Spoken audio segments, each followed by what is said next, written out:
আচ্ছা, সবকিছু ক্লিয়ার ভাবে দেখা যাচ্ছে তাই না? ঠিক আছে। আসসালামু আলাইকুম রহমতুল্লাহ। আজকে আমাদের পদার্থবিজ্ঞানের দ্বিতীয় অধ্যায়ের উপরে চতুর্থ লেকচার অনুষ্ঠিত হবে। এর আগে আমাদের এই অধ্যায়ের উপরে 3টা লেকচার হয়েছে এবং সেই 3টা লেকচারে আমরা দ্রুতি এবং বেগ পর্যন্ত সব কিছু কমপ্লিট করেছি। প্রথমত আমরা আজকে দ্রুতি এবং বেগ রিলেটেড একটা ম্যাথ করব। একটা ম্যাথ করে এখানে অনেক ম্যাথ আছে, অনেক টাইপের ম্যাথ আছে, আমরা সেগুলোতে পরবর্তীতে করব, টেনশন নাই। তবে আপাতত একটা ম্যাথ দেখি, যেটা দেখলে আমাদের আসলে দ্রুতি এবং বেগের টোটাল থিওরিটা আমাদের ক্লিয়ার হয়ে যাবে, কনসেপ্ট ক্লিয়ার হয়ে যাবে। আসেন সেরকম একটা ম্যাথ আগে করে নিই। তো আমি তো আপনাদের সামনে খাতা কলম যেন সব কিছু থাকে। আসেন ম্যাথটা আগে লিখেন। এক ব্যক্তি এক ব্যক্তি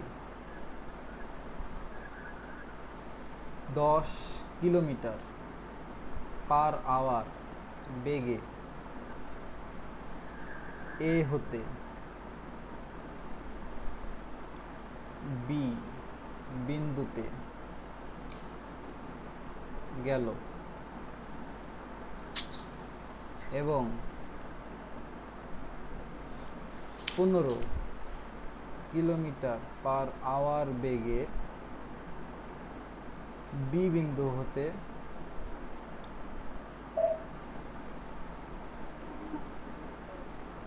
এ বিন্দুতে ফেরত এলো।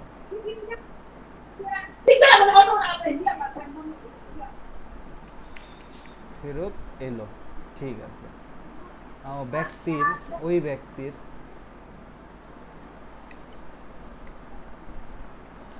গড় দ্রুতি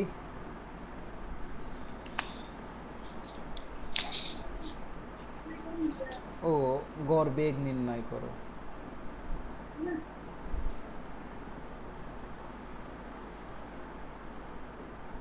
অঙ্কটা তুলে নেন তাড়াতাড়ি।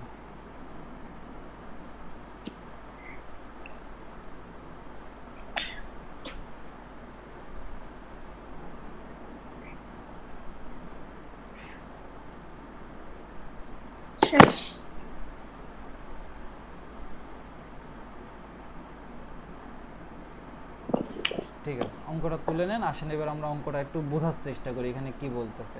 দেখেন এখানে যেটা বলতেছে যে একটা ব্যক্তি এ বিন্দু থেকে বি বিন্দু, এখন এ বিন্দু কোথায় আর বি বিন্দু কোথায়, মনে করেন এটা আমাদের সেই এ বিন্দু আর এটা আমাদের সেই বি বিন্দু, ঠিক আছে। এটা আমাদের সেই এ বিন্দু, এটা আমাদের সেই বি বিন্দু। তার মানে ব্যক্তিরা কি করছে, সে এ বিন্দু থেকে বি বিন্দুতে গেছে। প্রথমত সে এ বিন্দু থেকে বি বিন্দুতে এই পথে গেছে মনে করেন, ঠিক আছে। এ বিন্দু থেকে বি বিন্দুতে সে এই পথে গেছে, এটাই আমাদের কি বলেন তো এ বিন্দু, এটা আমাদের সেই বি বিন্দু। ওই ব্যক্তিটি এ বিন্দু থেকে বি বিন্দুতে গেছে, যখন যে ওই ব্যক্তিটি এ থেকে বিতে গিয়েছে, যখন ওই ব্যক্তিটি কি করছে বলেন তো এ থেকে বিতে গিয়েছে, তখন তার বেগ কত ছিল? তখন তার বেগ কত ছিল? তার বেগ ছিল 10 কিলোমিটার পার আওয়ার। যখন সে এ থেকে বিতে গিয়েছে তখন তার যে বেগ ছিল সেটা ছিল আমাদের 10 কিলোমিটার পার আওয়ার। আবার ওই ব্যক্তি যখন কি করছে বলেন তো বি থেকে এতে ফেরত এসেছে, তখন তার বেগ ছিল কত? 15 কিলোমিটার আওয়ার। তখন সেই ওই ব্যক্তি যখন বি থেকে এতে ফেরত এসেছে, এরকম ফেরত এসেছে, তখন ওই ব্যক্তির যে বেগ ছিল ওইটা ছিল আমাদের 15 kilometre per hour. 15 kilometre per hour. তাহলে বলেন তো সে যাওয়ার সময় জোরে গেছে নাকি আসার সময় জোরে আসছে? অবশ্যই আসার সময় জোরে আসছে, কারণ এখানে 10 কিলোমিটার আওয়ার মানে প্রতি ঘন্টাতে সে 10 কিলোমিটার করে গেছে এখানে, আর আসার সময় সে প্রতি ঘন্টায় 15 কিলোমিটার পার আওয়ার করে গেছে। এই হচ্ছে আমাদের উদ্দীপকে যা বলার চেষ্টা করা হয়েছে সেটা। এখন আমাদের বলতেছে ওই ব্যক্তির গড় দ্রুতি এবং গড় বেগটা নির্ণয় করো। তো আসো আমরা এখন গড় দ্রুতি গড় বেগ কীভাবে নির্ণয় করব দেখি। তো এটা নির্ণয় করার আগে আমাদেরকে জানতে হবে আসলে গড় দ্রুতি কী জিনিস আর গড় বেগ কী জিনিস। আমি গতকাল দেখাইছিলাম যে গড় দ্রুতি, গড় দ্রুতি এটা আমি দেখাইছি। এই গড় দ্রুতিকে আপনি ভি বার দ্বারা লিখতে পারেন অথবা শুধু ভি দ্বারাও লিখতে পারেন, সমস্যা নাই। এটা সমান হবে মোট দূরত্ব বাই মোট সময়, মনে আছে? মোট দ্রুতি দূরত্বের সাথে সম্পর্কিত, তাই মোট দূরত্ব বাই মোট সময়। এই সূত্রটা মনে আছে? কালকের ক্লাসে আমি দেখাইছিলাম। নর্মালি দ্রুতি সমান হয়তো দূরত্ব ডিভাইডেড বাই সময়, যেহেতু এটা গড় দ্রুতি তাই এটা হবে মোট দূরত্ব ডিভাইডেড বাই মোট সময়। আর এখানে যদি আপনি মনে করেন আমাদের গড় বেগ নিয়ে আসেন, এখানে যদি আমাদের গড় বেগ নিয়ে আসেন, গড় বেগ, এই গড় বেগ ভি বার সমান হবে হচ্ছে বেগ যেহেতু সরণের সাথে রিলেটেড, তাই উপরে হবে মোট সরণ, এখানে হবে মোট সরণ, মোট সরণ ডিভাইডেড বাই মোট সময়। ঠিক আছে, মোট সময়। এই সূত্র দুটা কি বুঝেছেন? এই সূত্র দুটো আমাদের এই অঙ্কটা করতে গেলে জানতে হবে। তো আমি ধরে নিলাম আপনারা এই সূত্র দুটা জানেন। ওকে, এই সূত্র দুটা কি জানেন? এই সূত্র দুটা জানেন তো? আমি ধরে নিলাম আপনি জানেন। এই সূত্র দুটা না জানলে আমরা এই ম্যাথে আসলে অগ্রসর হইতে পারবো না। তো আমি ধরে নিলাম আপনি এই সূত্র দুটা জানেন। তো আসেন এবার আমরা করি।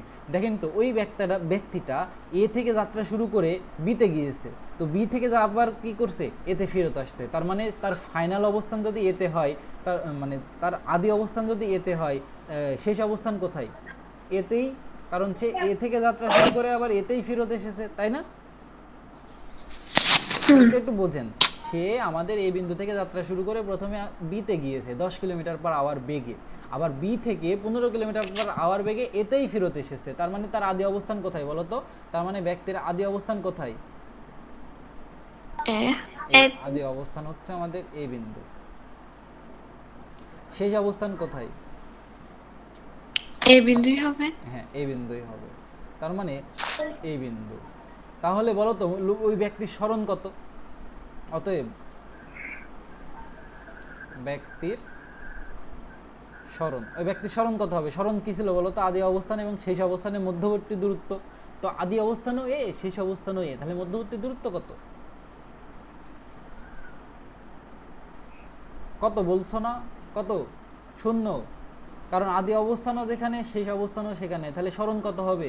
0 হবে না? বুঝছো? বুঝছি।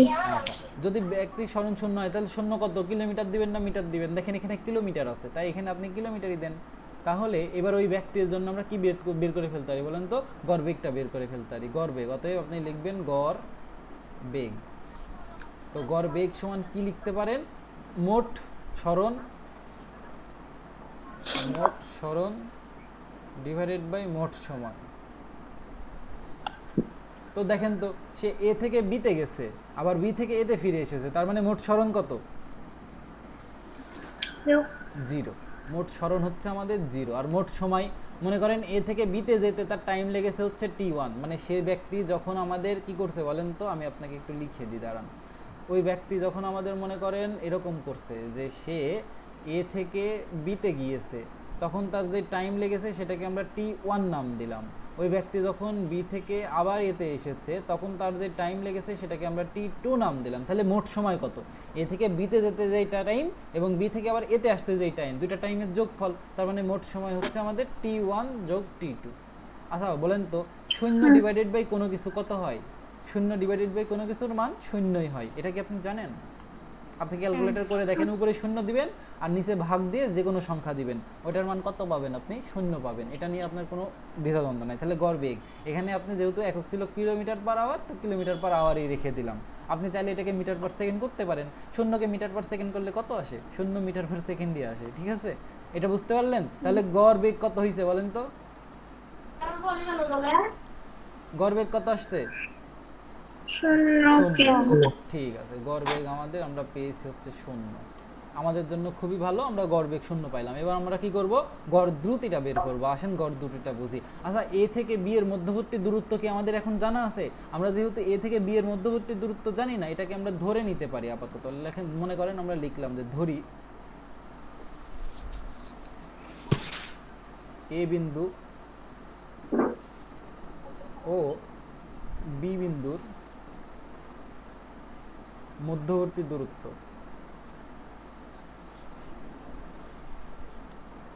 হচ্ছে আমাদের কত? এটাকে আমরা এস ধরলাম। তার মানে এ থেকে বি এর মধ্যবর্তী দূরত্বকে আমরা ধরে নিলাম এস, কারণ আমাদের তো জানা নাই এ থেকে এ বি লেখা হচ্ছে কষ্ট, তাই আমরা ধরে নিলাম যে এস। তার মানে আমরা এখানে বলতে পারবো যে এ বি সমান আসলে এস, তাই না? এ বি সমান হচ্ছে এস। আমরা এটুকু ধরে নিলাম আর কি, এটুকু ধরে নিলাম। এতেই কারোর কোনো দ্বিধা মানে আছে, অভিযোগ আছে যে স্যার আপনি এটা কেন ধরলেন? আমার ইচ্ছে হয়েছে আমি ধরছি, আপনি এ বি রেখে দেন না, কোনো সমস্যা নাই। এবার দেখেন, আমরা কিন্তু এখানে একটা কথা লিখছি, এ থেকে বিতে যাইতে যে টাইম লাগে তাকে আমরা t1 বলতেছি। তার মানে এ থেকে বিতে যেতে যে প্রয়োজনীয় সময়,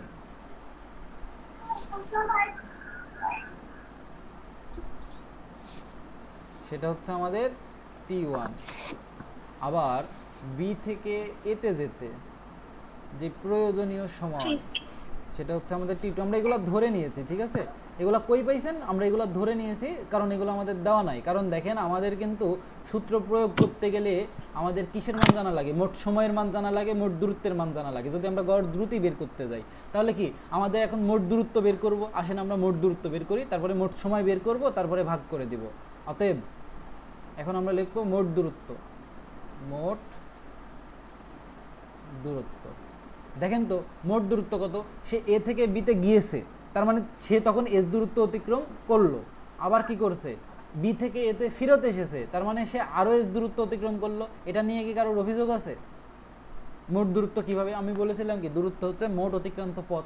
তার মানে কি সে এ থেকে বিতে গেল, তার মানে এস দূরত্ব অতিক্রম করলো। আবার তো বি থেকে এতে আসছে, তার মানে আরও এস দূরত্ব অতিক্রম করলো। তাহলে এস যোগ এস কত হবে বলেন তো?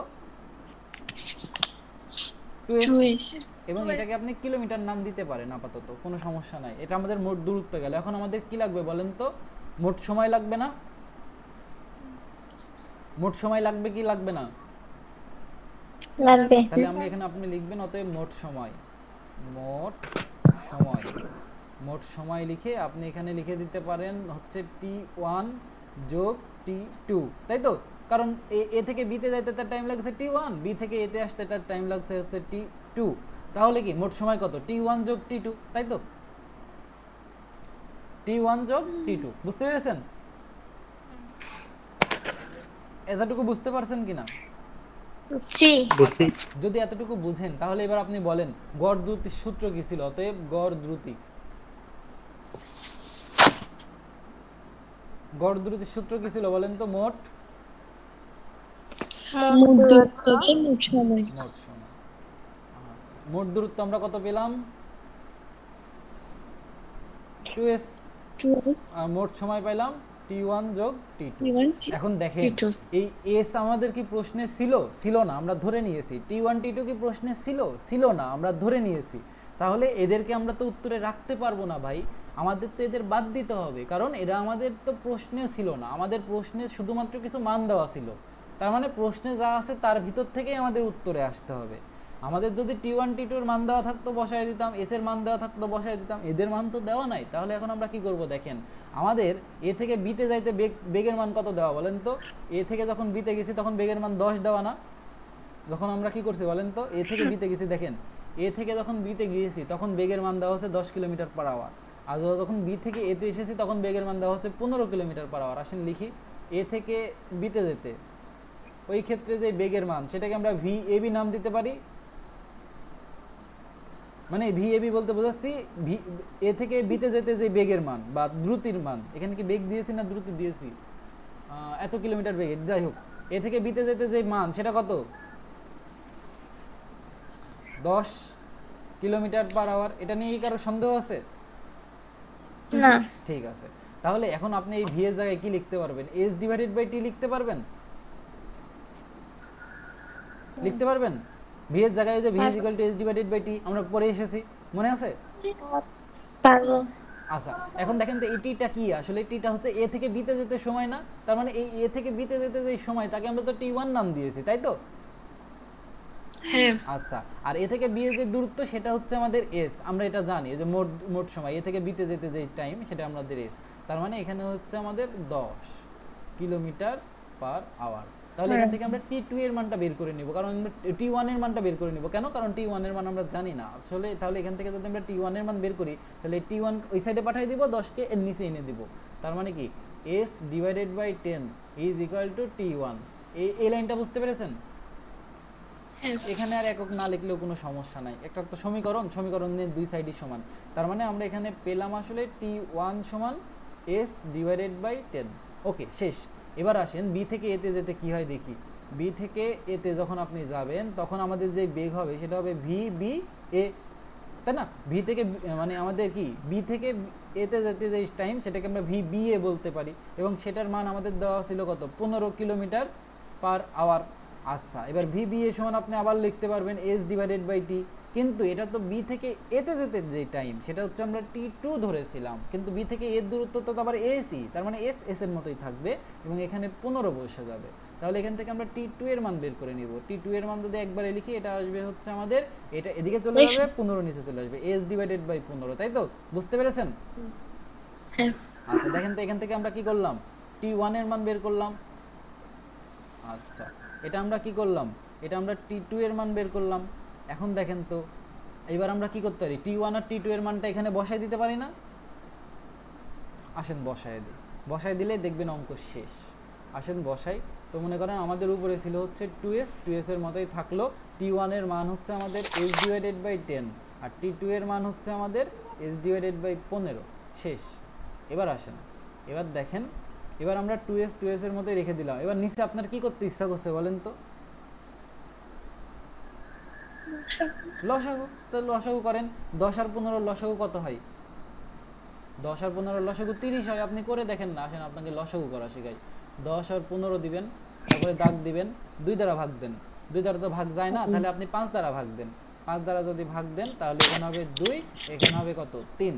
ঠিক আছে?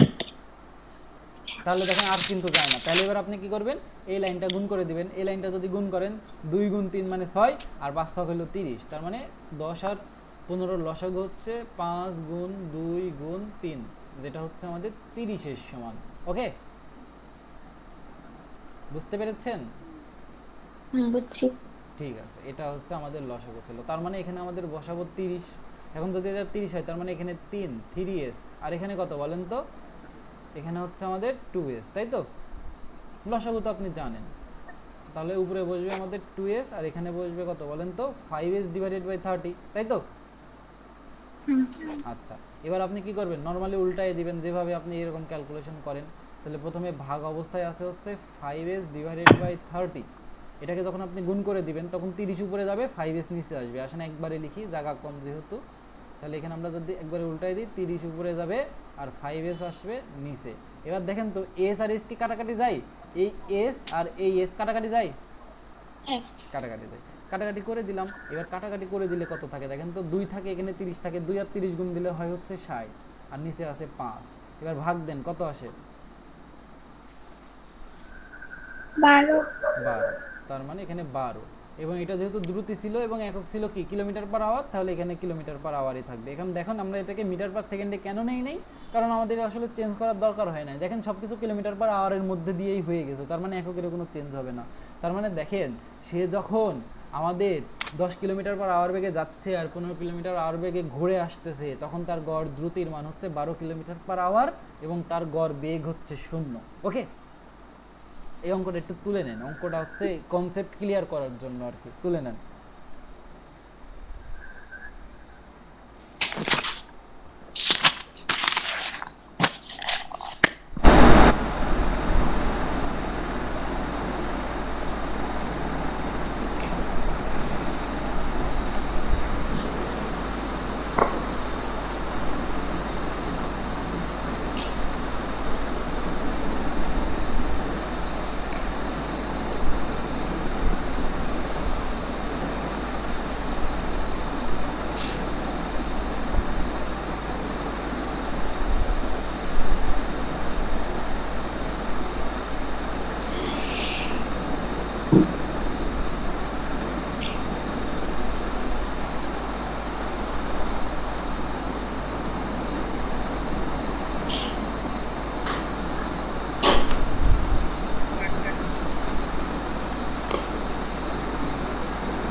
শুনেন আমি আপনাকে বলি, প্রথমে প্রশ্ন তুলবেন, চিত্র তুলবেন, তারপরে গড় স্মরণেরটা করবেন, মানে গড় বেগেরটা করবেন, তারপরে গড় দ্রুতিটা শুরু করবেন। এটা হচ্ছে মানে সিরিয়াল।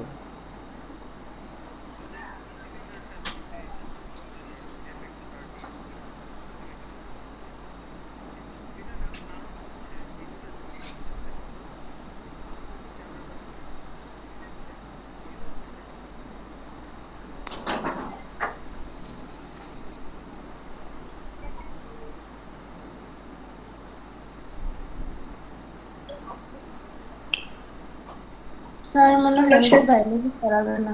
কি হয়েছে? বায়োলজি পড়াবেন না মনে হয়। পড়াবো, কিন্তু টাইম হচ্ছে না। আপনাদের তো টাইম হচ্ছে না, আমার টাইম আছে ঠিক আছে, কিন্তু আপনাদের তো রাতে এই টাইম ছাড়া টাইমই হচ্ছে না। আপনারা টাইম বের করে দেন, আমি ক্লাস নিব, আমার কোনো সমস্যা নেই। কিন্তু এই টাইমটা বাদে টাইম বের করতে হবে, 9টা থেকে 10:30, এই টাইম বাদে আপনি আমাকে যেই টাইম দেবেন আমি আপনাকে সেই টাইমে পড়াইতে পারবো, কোনো সমস্যা নেই। কিন্তু ফ্রাইডে কাল পড়াবেন। নেওয়া আচ্ছা আমার তো সাথে কালকে স্কুল বন্ধ। আমার সাথে একটু ইনবক্সে কথা বলিয়েন। আচ্ছা এটা এবার এই পেজটা তোলেন।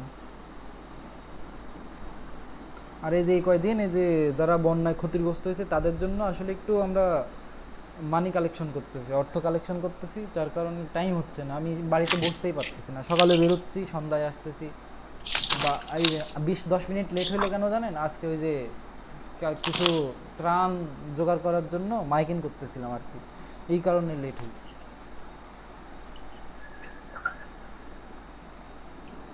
বাড়িতে বসতেই পারতেছি না।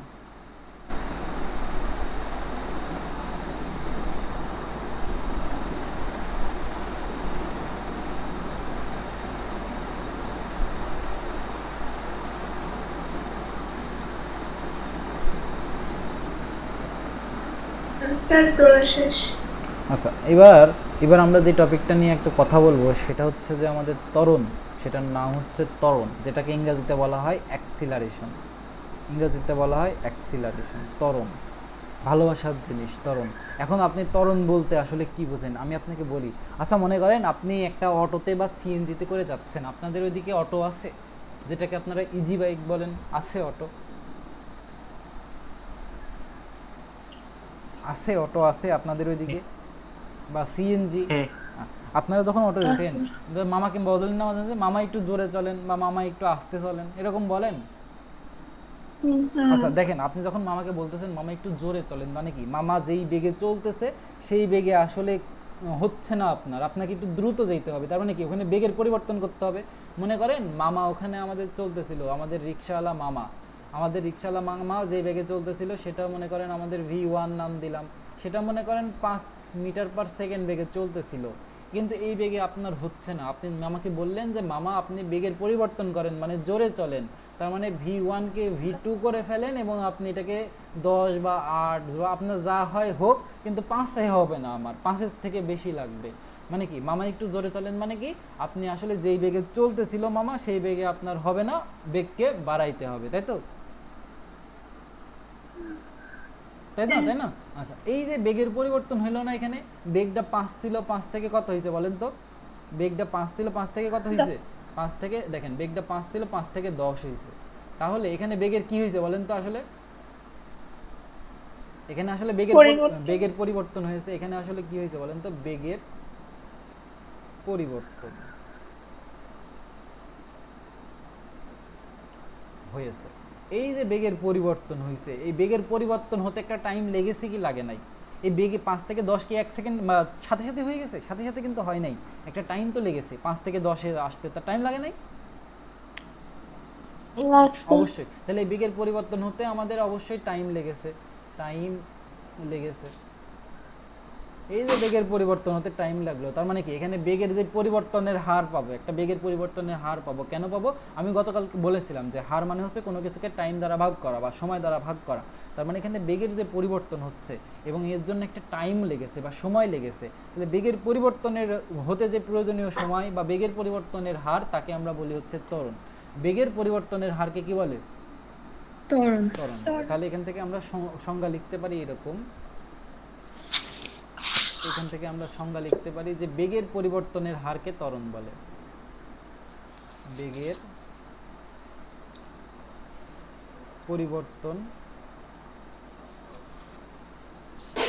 দেখছেন কি লিখতেছি? পরিবর্তন হারকে ত্বরণ বলে। আচ্ছা এত দূর পর্যন্ত যদি আপনার ক্লিয়ার হয়, এবার আমি আপনাকে একটা কথা বলি। তাহলে স্যার ভাই আপনি আমাকে বলেন তো, বেগের পরিবর্তনের হারকে তো ত্বরণ বলে, তাহলে দ্রুতির পরিবর্তনের হারকে কি বলে? আপনার মনে কি প্রশ্নটা আসে নাই একবারও?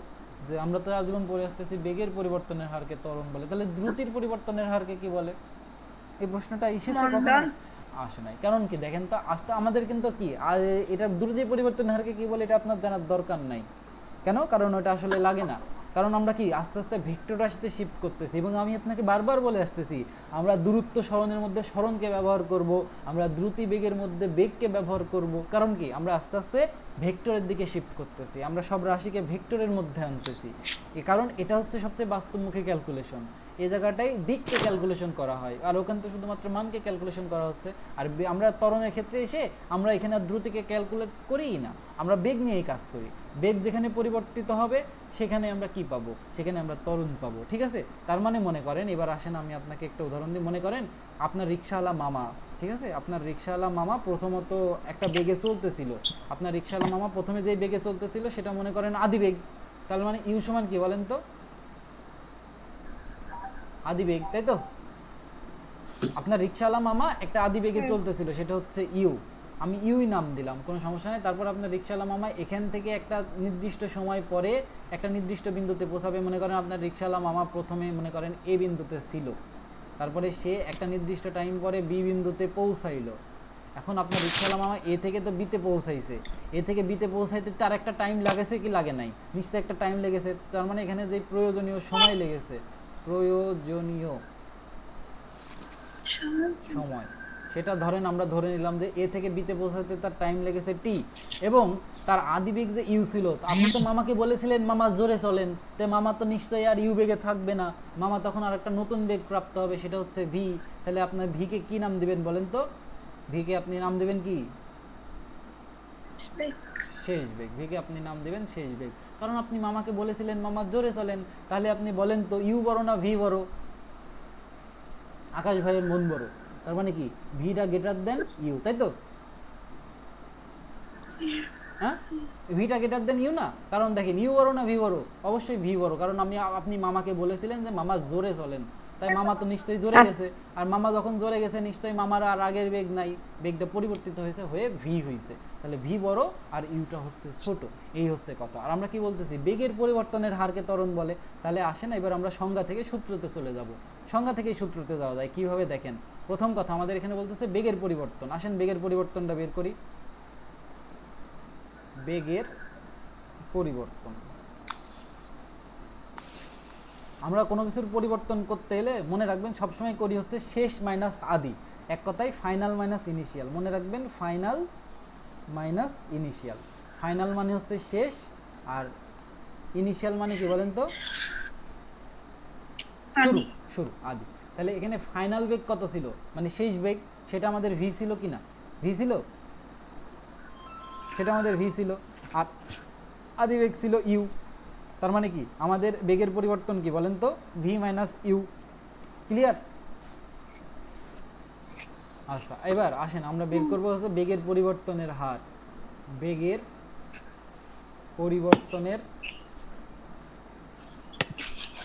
পরিবর্তন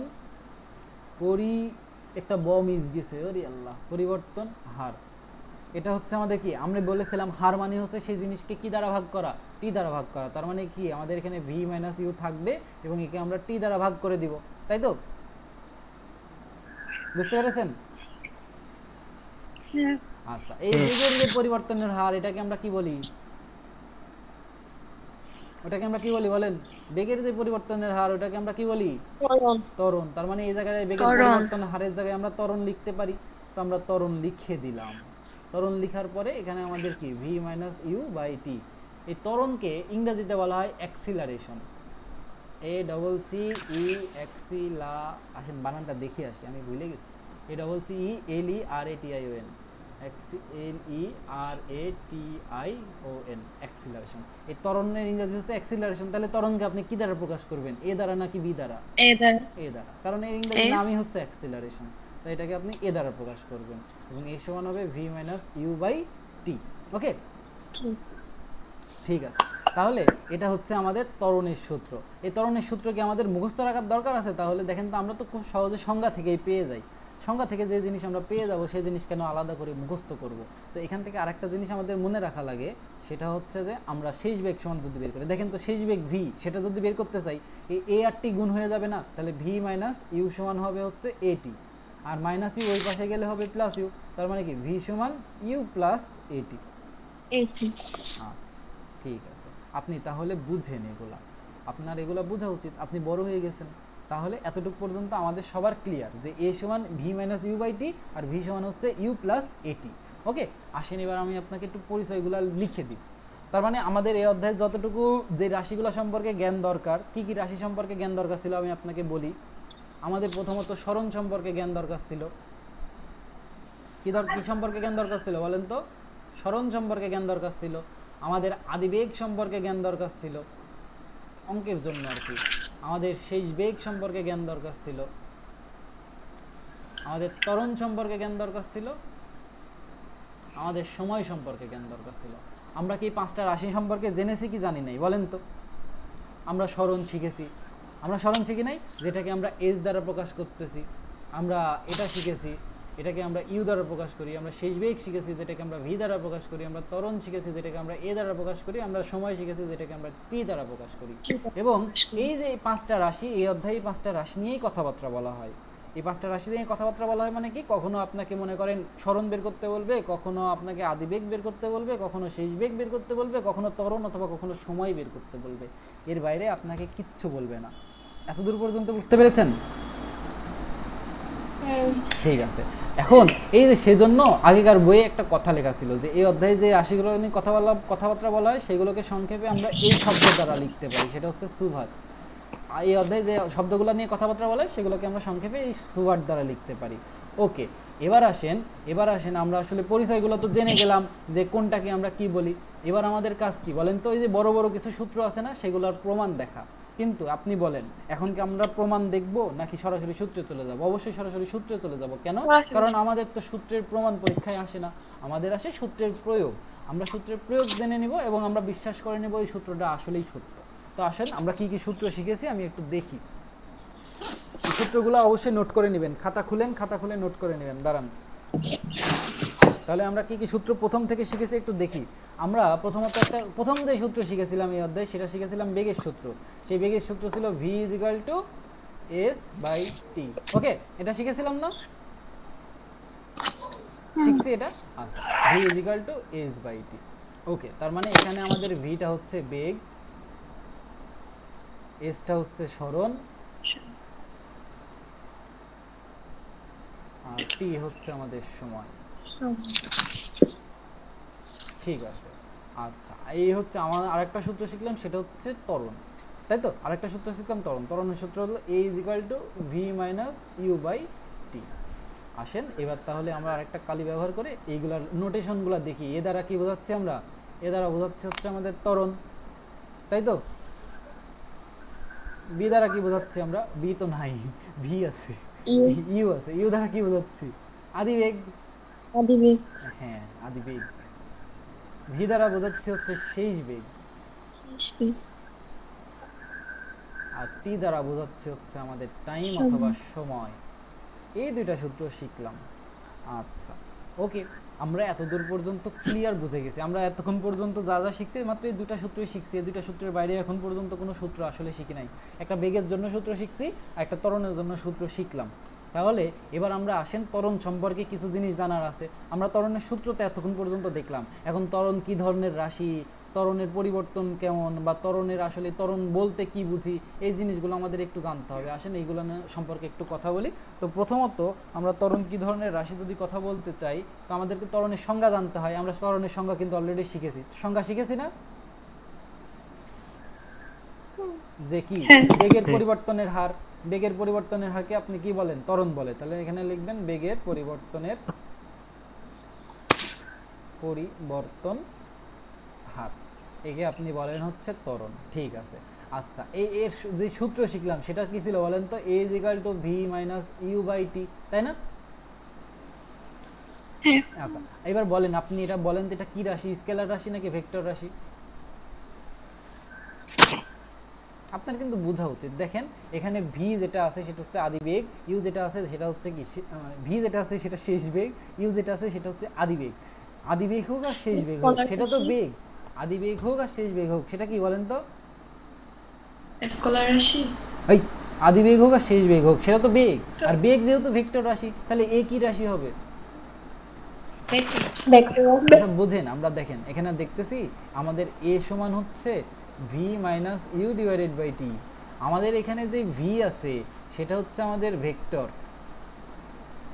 কারণ এটা হচ্ছে বেগ। ইউ যেটা আছে সেটা হচ্ছে ভেক্টর। তাহলে ভেক্টর মাইনাস ভেক্টর করলে অবশ্যই একটা ভেক্টর রাশি পাওয়া যায়। আর টাইম হচ্ছে আমাদের স্কেলার, টাইম হচ্ছে আমাদের কি বলেন তো, স্কেলার। তাহলে দেখেন ভেক্টর মাইনাস ভেক্টর রাশিকে স্কেলার রাশি দ্বারা ভাগ করতেছে না, তাহলে আপনি কি পাবেন? অবশ্যই ভেক্টর রাশি পাবেন। তাহলে আমাদের এই ত্বরণ কি রাশি বলেন তো? ভেক্টর রাশি। ভেক্টর রাশি, ভেক্টর রাশি। এটা ভুল করা যাবে না, ত্বরণ হচ্ছে আমাদের ভেক্টর রাশি। তাহলে রাশি সম্পর্কে জ্ঞান পেয়ে গেলাম। আসেন এবার একক নিয়ে কথা বলি। এই রাশির একক, দেখেন এই রাশির একক নিয়ে যদি কথা বলতে হয় তাহলে প্রথমেই আমাদেরকে যেটা বলতে হবে সেটা হচ্ছে যে এই রাশির আমরা সূত্র থেকেই এককে আসতে পারি। সেটা হচ্ছে এ সমান আমরা জানি v minus u divided by t. এখন দেখেন এই আসলে ভি হচ্ছে শেষ বেগ, শেষ বেগের একক কি বলেন তো? শেষ বেগের একক আর আদি বেগের একক কোনো পরিবর্তন আসবে? তো দুইটাই তো বেগ, তাহলে দুইটার একক হচ্ছে মিটার পার সেকেন্ড, তাই তো?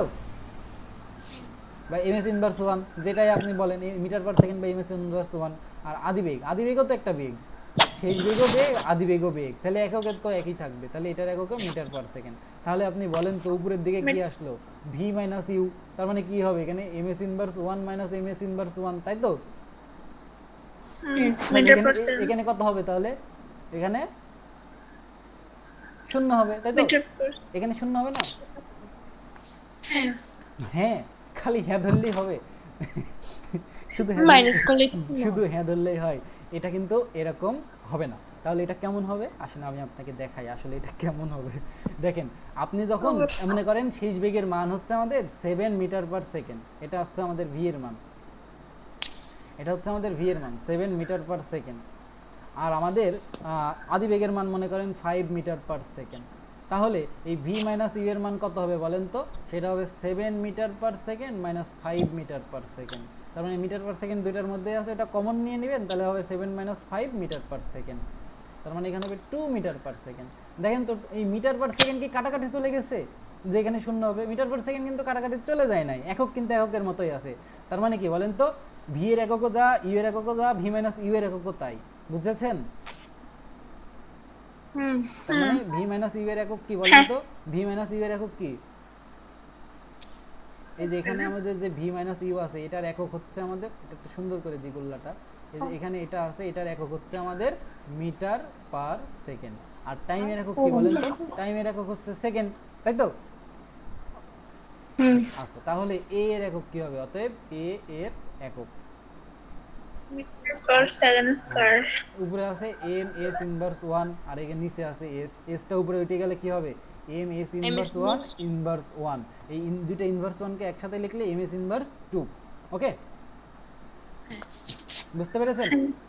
ঠিক আছে, তাহলে আমরা একক বুঝে গেলাম যে ত্বরণের একক হচ্ছে, আমরা আসেন লিখে ফেলি যে ত্বরণের একক। অতএব ত্বরণ, আমি এই অধ্যায়টা একটু বিস্তারিত পড়াবো কারণ এই অধ্যায়টা খুবই গুরুত্বপূর্ণ, সামনে প্রত্যেকটা জায়গায় লাগে। ত্বরণ এর এক, এই অধ্যায়ের জিনিসগুলো যদি মুখস্থ করে ফেলতে পারেন একবার, দেখবেন পরবর্তী অধ্যায়গুলো খুব দ্রুত শেষ হয়ে যাচ্ছে। ত্বরণের একক হচ্ছে আমাদের এম এস ইনভার্স টু। তাহলে এবার এর মাত্রা জানতে হবে, আসেন মাত্রা জেনে ফেলি। ত্বরণের মাত্রা, ত্বরণ এর মাত্রা, ত্বরণের মাত্রাকে আমরা কি বলতে পারি বলেন তো? এটাকে আমরা থার্ড ব্র্যাকেটের মধ্যে লিখবো, এ থার্ড ব্র্যাকেট, তা মাত্রা বলবো। তাহলে বলেন তো এম হচ্ছে একটা মৌলিক রাশি, এম যেহেতু মৌলিক রাশি, এর যে মাত্রা সেটা হচ্ছে আমাদের এল। আর এস হচ্ছে সময়, সময়ও একটা মৌলিক রাশি এবং এটাকে আমরা মাত্রাতে টি লিখি, তাহলে এল টি ইনভার্স টু। এটা বুঝেছেন কি বুঝেন নাই? বুঝছেন আশা করি, বুঝেন নাই? ঠিক আছে, এবার আসেন আপনাকে একটা প্রশ্ন লিখে দিই, সেটা হচ্ছে যে কোনো বস্তুর ত্বরণ, কোনো বস্তুর ত্বরণ কত দিব? 7 মিটার পার সেকেন্ড স্কোয়ার বা এম এস ইনভার্স টু বলতে কি বুঝো? বলতে কি বুঝো বলো তো? এটা বলতে তুমি কি বুঝো? পারবা?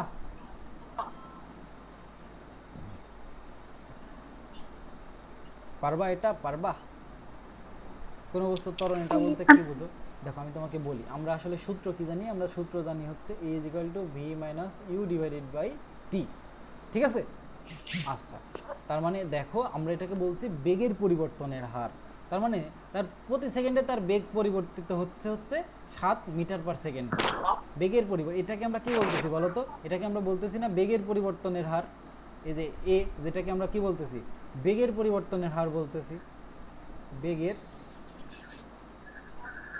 পরিবর্তন হার।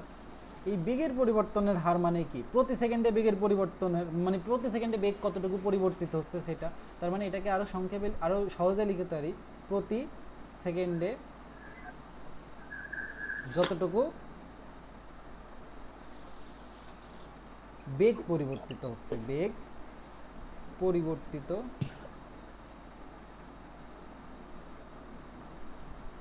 হচ্ছে, এই হচ্ছে আমাদের মানে সংজ্ঞা আর কি। তাহলে সংজ্ঞা থেকে আসেন, এবার আমরা বলে ফেলি যে আসলে এটা বলতে কি বুঝি। তাহলে মানে আমরা বলবো কোনো বস্তুর ত্বরণ 7 মিটার পার সেকেন্ড স্কয়ার বলতে বোঝাই ওই বস্তুর বেগ প্রতি সেকেন্ডে 7 মিটার পার সেকেন্ড করে বৃদ্ধি পাচ্ছে। বুঝেছেন? তাহলে মানে বলবেন, এখানে লেখা কষ্ট, তাও লিখতে হবে, কোনো বস্তুর ত্বরণ, এটা কালিটা চেঞ্জ করে নিই। এবার লিখবেন যে কোনো বস্তুর ত্বরণ, কোনো বস্তুর ত্বরণ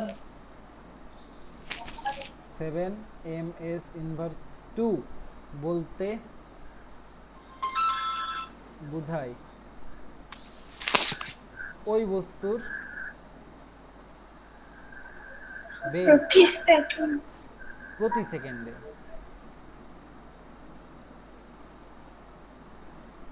আরে আল্লাহ, লেখা আর কি সিরি হচ্ছে, প্রতি সেকেন্ডে 7 ms ইনভার্স 1 করে প্রতি সেকেন্ডে এত করে বৃদ্ধি পায়। ওই প্রতি সেকেন্ডে কি বৃদ্ধি পায়?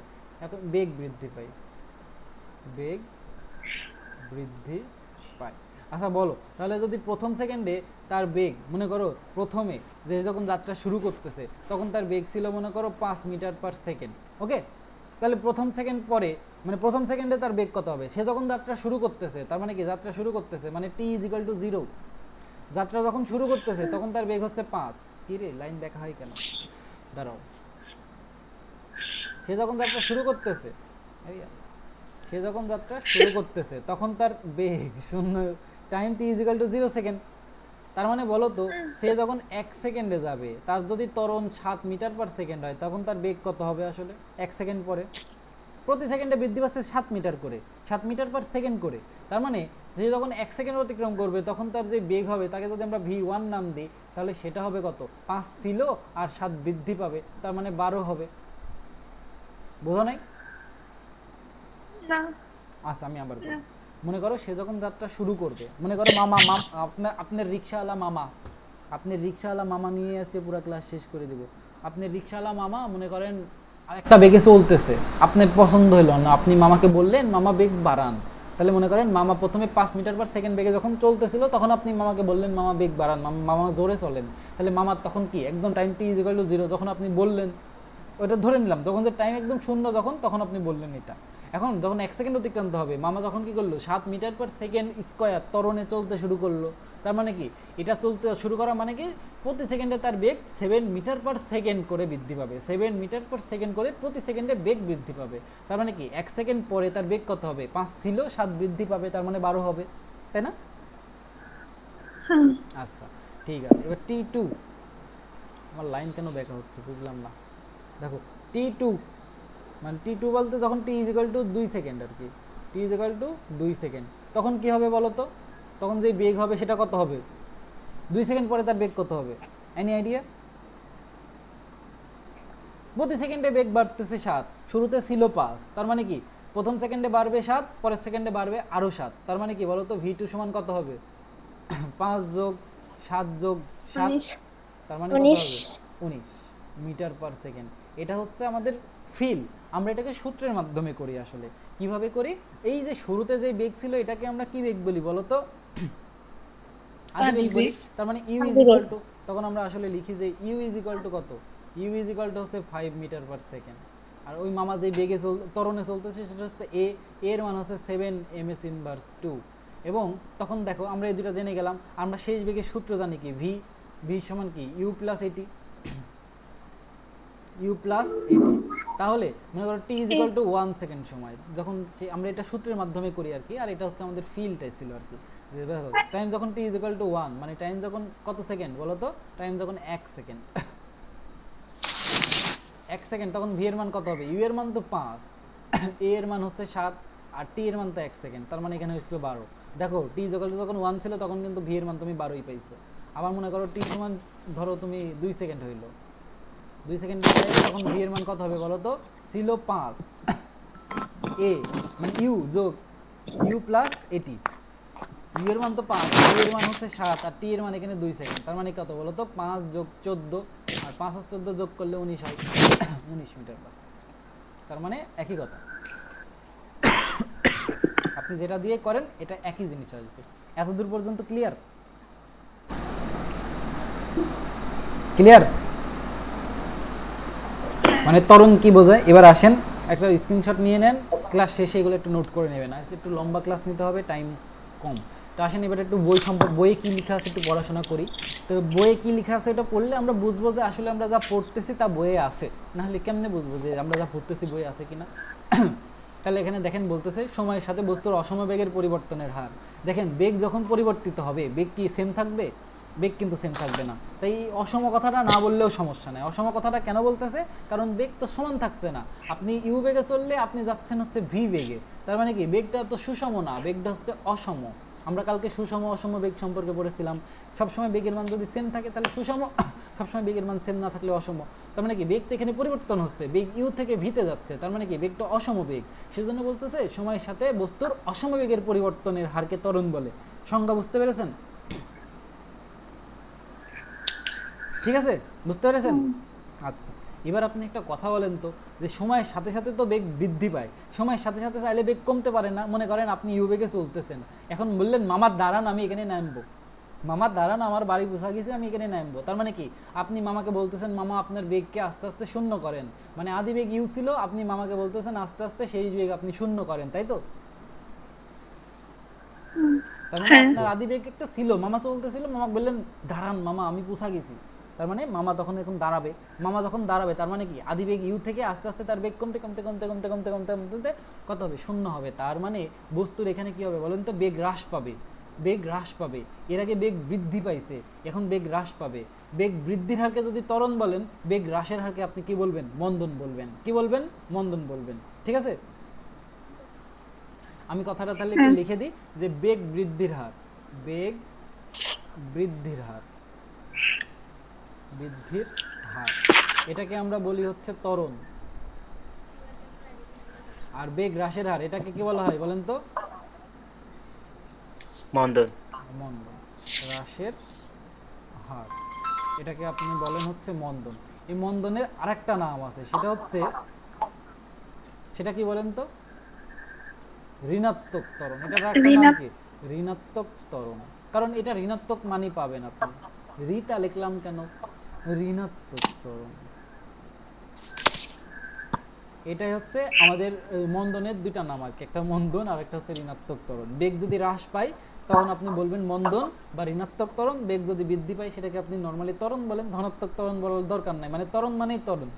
ত্বরণ মানে অ্যাক্সিলারেশন, অ্যাক্সিলারেশন মানে জোরে যাচ্ছেন, জোরে যাচ্ছেন মানে বেগ বৃদ্ধি পাচ্ছে, আর বেগ বৃদ্ধি পাচ্ছে মানে অসম বেগ আসলে বৃদ্ধি পাচ্ছে। ঠিক আছে, তাহলে এখানে এটাই বলা আছে যে সময়ের সাথে কোনো বস্তুর বেগের পরিবর্তনের হারকে ত্বরণ বলে। বেগ বৃদ্ধি পেতে পারে আবার হ্রাসও পেতে পারে। বেগ বৃদ্ধি পাইলে সেটা হচ্ছে আমাদের ত্বরণ, আর বেগ যদি হ্রাস পায় সেটাকে আমরা বলবো হচ্ছে মন্দন। ওকে, বুঝতে পেরেছেন? ঠিক আছে, বেগ হ্রাসের হারকে নরমালি আমরা মন্দন বলি। এখানে লেখা আছে বেগ হ্রাসের হারকে নরমালি আমরা মন্দন বলি। আসলে মন্দনকে আমরা ঋণাত্মক ত্বরণও বলতে পারি, মানে যা লেখা আছে আমি অলরেডি পড়াই ফেলছি। এবার আসেন এই যে এখানে সূত্রটা প্রমাণ করে লেখা আছে, এই সূত্র কি প্রমাণ করে আমি দেখাইছি কি দেখাইনি? এই সূত্র ঋণাত্মক ত্বরণ হবে না? ঋণাত্মক ত্বরণ কিভাবে হয় সেটা বলতেছেন? হ্যাঁ, মানে আপনি জানতে চাচ্ছেন যে ঋণাত্মক ত্বরণ কিভাবে হয়? আসেন আপনাকে আমি দেখাই। মনে করেন আপনার একটা আদিবেগ ছিল ইউ, আপনার একটা যে আদিবেগ ছিল সেটা হচ্ছে আমাদের ইউ, একটা সমস্যা ইউ। তার মানে মনে করেন মামা 10 মিটার পার সেকেন্ড বেগে চলতেছিল, ঠিক আছে 10 মিটার পার সেকেন্ড বেগে চলতেছিল। এবার মামা বললেন মামা আসতে যান, আমি নামবো। তার মানে মামা কি আস্তে আস্তে 10 মিটার তো থাকবে না, তখন কমে কত হবে, শেষ পর্যন্ত শূন্য হবে। শূন্য হওয়ার আগে তো মনে করেন একসময় 2 মিটার পার সেকেন্ড থাকবে, থাকবে কি থাকবে না? থাকবে, থাকবে। অথবা শূন্যও থাকতে পারে। এখন একবারে শূন্যই ধরে দিই, 0 মিটার পার সেকেন্ড। মামার দাঁড়ান আমি নামবো, তার মানে মামা 10 মিটার পার সেকেন্ড বেগে চলতেছিল, আপনি মামাকে বললেন মামার দাঁড়ান আমি নামবো, ঠিক আছে। এবং এর জন্য একটা যে টাইম লাগলো সেটা হচ্ছে টি, আমরা এটাকে ধরলাম প্রয়োজনীয় সময়, প্রয়োজনীয় সময়। তা আসেন এখান থেকে আমরা ত্বরণ বের করি। আমরা ত্বরণের সংজ্ঞা জানি হচ্ছে, সূত্র জানি a = v - u / t, তাই তো? এটা না? আচ্ছা দেখেন এবার এখানে v এর মান কত, v এর মান হচ্ছে 0, u এর মান কত 10, আর t একটা পজিটিভ রাশি না? টাইম কি কখনো ঋণাত্মক হয়? আপনি কখনো বলেছেন মামা আমার জন্য -5 মিনিট টাইম ওয়েট করেন, এরকম কখনো বলেছেন?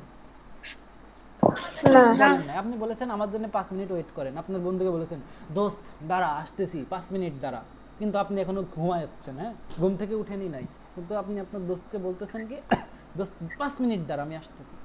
তো ওইরকম। তাহলে এখানে কি এই টাইমের মান অলওয়েজ পজিটিভ, তাই না? টাইমের মান কি অলওয়েজ পজিটিভ না? আচ্ছা তাহলে উপরে দেখেন তো 0 থেকে -10 বাদ দিচ্ছেন, তার মানে উপরে -10ই থাকবে, তাই তো? আর নিচে একটা পজিটিভ রাশি, তাই দেখেন তো এই যে মাইনাস উপরে, নিচে পজিটিভ, নিচে পজিটিভ না লিখলেও তো চলে, তার মানে এই মানটা আসলে একটা ঋণাত্মক মান আপনি পাবেন, তাই তো? একটা ঋণাত্মক মান পাবেন না? দেখেন বেগ যখন হ্রাস পাচ্ছে, বেগ যখন হ্রাস পাচ্ছে তখন আপনি যে ত্বরণের মান পাচ্ছেন সেটা কি পাচ্ছেন? সেটা ঋণাত্মক পাচ্ছেন। বেগ যখন হ্রাস পাচ্ছে যে ত্বরণের মান সেটা ঋণাত্মক পাচ্ছেন, এই জন্য বেগ হ্রাসের হারকে ঋণাত্মক ত্বরণ বলে, বুঝছেন? বুঝতে পেরেছেন?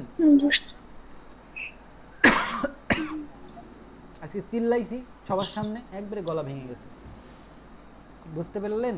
ওকে, এই আমাদের ছিল ত্বরণ। আসেন ত্বরণ সম্পর্কে বইয়ে আর কি লেখা আছে একটু দেখি। ঋণাত্মক ত্বরণ, এটা আমাদের সূত্রের প্রমাণ আমরা অলরেডি দেখে ফেলাইছি, আমাদের দেখার দরকার নেই। এখানে মাত্রা একক নিয়ে কথাবার্তা বলা আছে, এটা যে ভেক্টর রাশি সেটা বলা আছে, আমরা সব কিছু অলরেডি দেখে ফেলাইছি, আমরা বড় হয়ে গেছি, ঠিক আছে। আর এখানে এবার কয়েকটা গুরুত্বপূর্ণ সংজ্ঞা আছে, আমরা বেগ থেকে কিছু গুরুত্বপূর্ণ সংজ্ঞা দেখেছিলাম না? তাহলে আমরা এখন কি করব, আমরা এখানেও কিছু গুরুত্বপূর্ণ সংজ্ঞা দেখব, আমরা দেখব সংজ্ঞা দেখব এবং কিছু উদাহরণ দেখব। আসলে আমরা বাস্তবে সুষম ত্বরণের কোনো উদাহরণ দেখতে পাই কিনা, বাস্তবে অসম ত্বরণের উদাহরণ দেখতে পাই কিনা, তাৎক্ষণিক ত্বরণের উদাহরণ দেখতে পাই কিনা বাস্তবে রিয়েল লাইফে। আসেন দেখি, এই যে নাম শুনে বোঝা যাচ্ছে। আচ্ছা বলেন তো, আপনাকে যদি কেউ বলে, আপনার লেখায় মনে করেন কিছু অর্থ উঠানো হলো এবং বলা হলো এটা সুষম বন্টন করো, তার মানে কি সবাইকে সমান দিতে হবে, তাই না? সবাইকে সমান দিতে হবে। এখন এখানে বলতেছে সুষম ত্বরণ, তার মানে কি ওখানে সবসময় ত্বরণের মানটা একই থাকবে, মানে ত্বরণের পরিবর্তন হবে না। এই যে বেগের পরিবর্তনের হারকে ত্বরণ বলেন, ত্বরণের পরিবর্তনের হারকে জার্ক বলে, কিন্তু এই জার্ক রাশি নিয়ে তো আপনাদের কথাবার্তা নাই, আপনারা ত্বরণের মধ্যেই থাকেন। তো ত্বরণ সুষম ত্বরণ মানে কি তার ত্বরণ সবসময় সেম। মনে করেন আপনি 3 নম্বর সেকেন্ডে গেলেন, 3 নম্বর সেকেন্ডে যাই দেখলেন ত্বরণের মান হচ্ছে 5 metre per second square, m/2। আপনি 5 নম্বর সেকেন্ডে যান তাও পাবেন 5 মিটার পার সেকেন্ড স্কয়ার, মানে প্রতি সেকেন্ডে তার বেগ একইভাবে বাড়ছে, 5ই থাকতেছে। তার মানে কি দেখেন তো, বেগ বৃদ্ধির হারকে সুষম ত্বরণ বলে, মানে সুষম বেগ বৃদ্ধির হারকে। এটা বাদ দেন, মানে প্রতি সেকেন্ডে যদি ত্বরণের মান সেম থাকে, একই থাকে প্রতি সেকেন্ডে, মানে সবসময় যদি ত্বরণের মান সেম থাকে তাকে আপনি কি বলবেন বলেন তো? সুষম ত্বরণ বলবেন। এখানে সেজন্য বলতেছে, দেখেন এই যে এখানে একটু খেয়াল করেন আপনি, যে ত্বরণের মান এবং দিক অপরিবর্তিত থাকলে তাকে সুষম ত্বরণ বলে, বুঝছেন? তার মানে আমি যদি লিখি, মনে করেন টাইম t = 1 সেকেন্ডে, যদি আপনার ত্বরণের মান হয় হচ্ছে,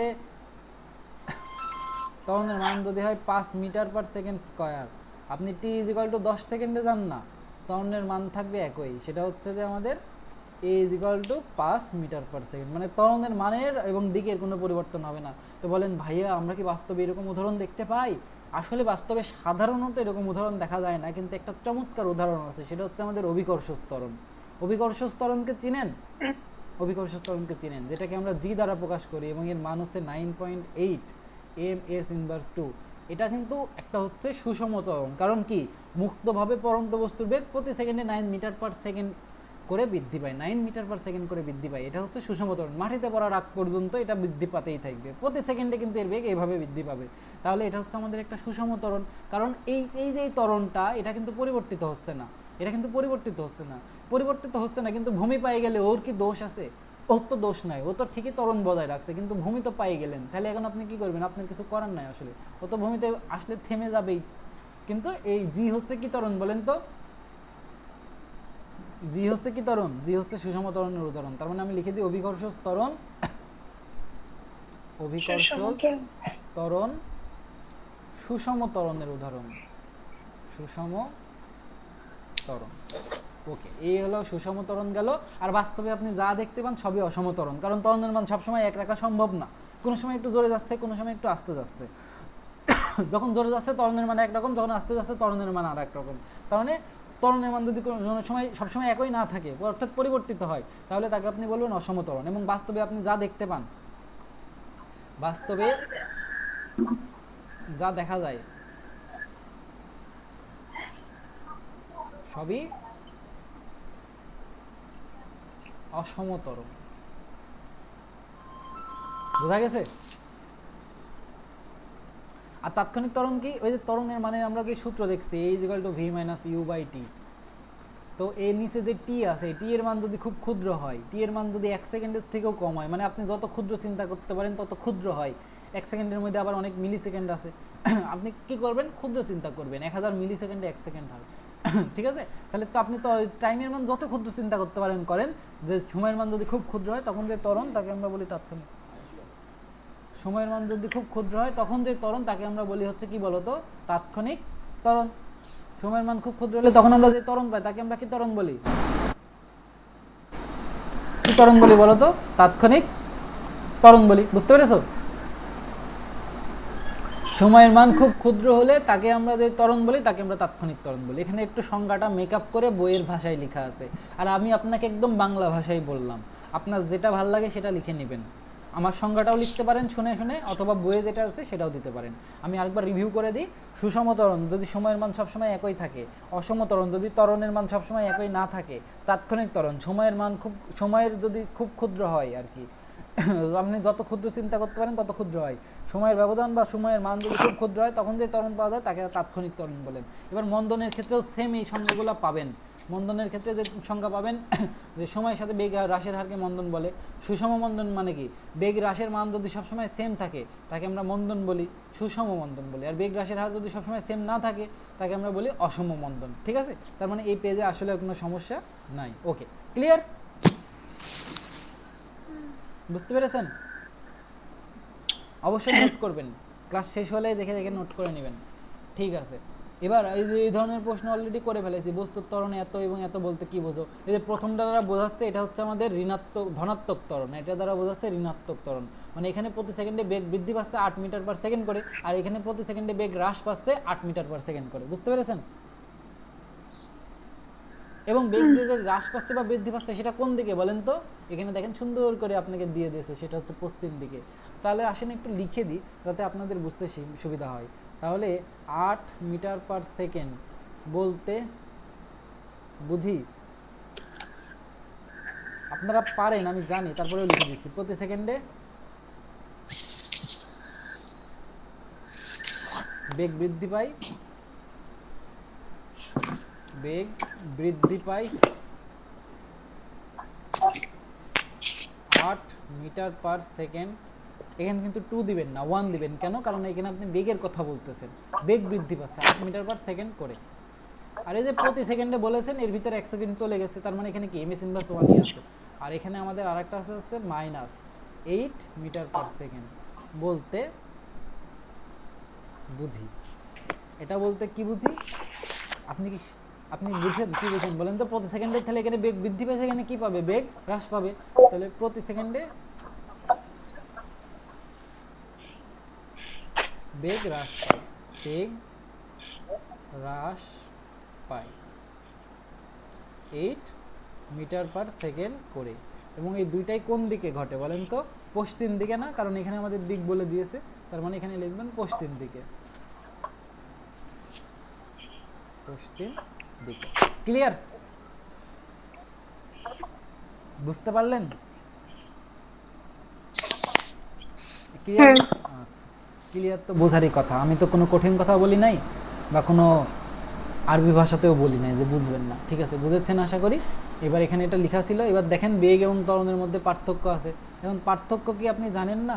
পার্থক্য আপনি জানেন যে প্রথমত সময়ের সাথে বস্তুর সরণের হারকে বেগ বলে, আর সময়ের সাথে বস্তুর বেগের পরিবর্তনের হারকে ত্বরণ বলে।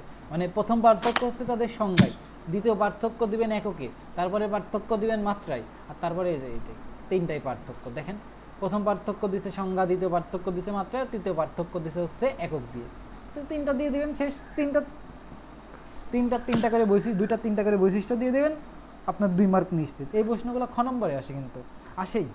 বেগ এবং ত্বরণের মধ্যে পার্থক্য লিখো, এটা বলতে কি বুঝো, ওটা বলতে কি বুঝো, এই প্রশ্নগুলো খ নম্বরে আসে। তার মানে যা করতেছি সব কিছু কিন্তু আমাদের পরীক্ষার জন্য করতেছি। এরপরে আমি কি করব, যখন সিকিউ করাবো তখন আমি আপনাকে দেখাই দেবো, দেখেন এটা এই বোর্ডে এসেছিলো, এটা এই বোর্ডে এসেছিলো, এবং এটা আপনাকে ক্লাসে আমি এইভাবে পড়াইছি। বুঝতে পেরেছেন? ওকে, ঠিক আছে। এরপরে কিছু প্রশ্ন আছে, এই প্রশ্নগুলো সম্পর্কে আমাদের একটু পড়তে হবে। 3টা প্রশ্ন আছে, 3টা প্রশ্ন পড়লে আমাদের শেষ। এই 3টা প্রশ্ন আমরা কালকে পড়ব, এবং আমরা কালকে এই অধ্যায়ের জন্য ম্যাথ করার জন্য যা যা প্রয়োজন, যেই সূত্র প্রয়োজন, যেই সূত্রকে যেভাবে বোঝা প্রয়োজন, সেই সূত্র পড়বো, এবং বাকি এই 3টা প্রশ্নের উত্তরও আমরা কালকে বুঝে নেব। মানে এই অধ্যায়ের যা রাশি ছিল সেই রাশি সম্পর্কে আমাদের ধারণা শেষ। আপনি এটুকু বুঝে নিয়েন যে আসলে আমরা আসলে ম্যাথ করার জন্য প্রস্তুত। কালকে একদম ফুললি প্রিপেয়ার্ড হয়ে যাব। কালকে হচ্ছে আমাদের লাস্ট প্র্যাকটিস হচ্ছে। একটা ফাইনাল ম্যাচ শুরু করার আগে কি করে প্লেয়াররা প্র্যাকটিস করে না? আপনাকে কাল ফাইনাল ম্যাচ শুরু করার আগে ফাইনাল প্র্যাকটিস দিয়ে দিব, তারপরে আপনি ফাইনাল ম্যাচ খেলার জন্য প্রস্তুত, আপনি ম্যাথ করতে পারবেন। ঠিক আছে? ঠিক আছে। আজকে তাহলে শুধুমাত্র ত্বরণই পড়লাম। কেন পড়লাম ত্বরণ? কারণ এই ত্বরণ টপিকটা খুবই ইম্পর্টেন্ট। কালকে আমরা এই অধ্যায়ের জন্য একবারে ফাইনাল সূত্র সহ শেষ করে দিতে পারবো। টেনশন নেই, একদমই টেনশন নেই। ঠিক আছে? দাঁড়ান, আমি আপনাদের আগে রেকর্ডটা শেষ করে নিই।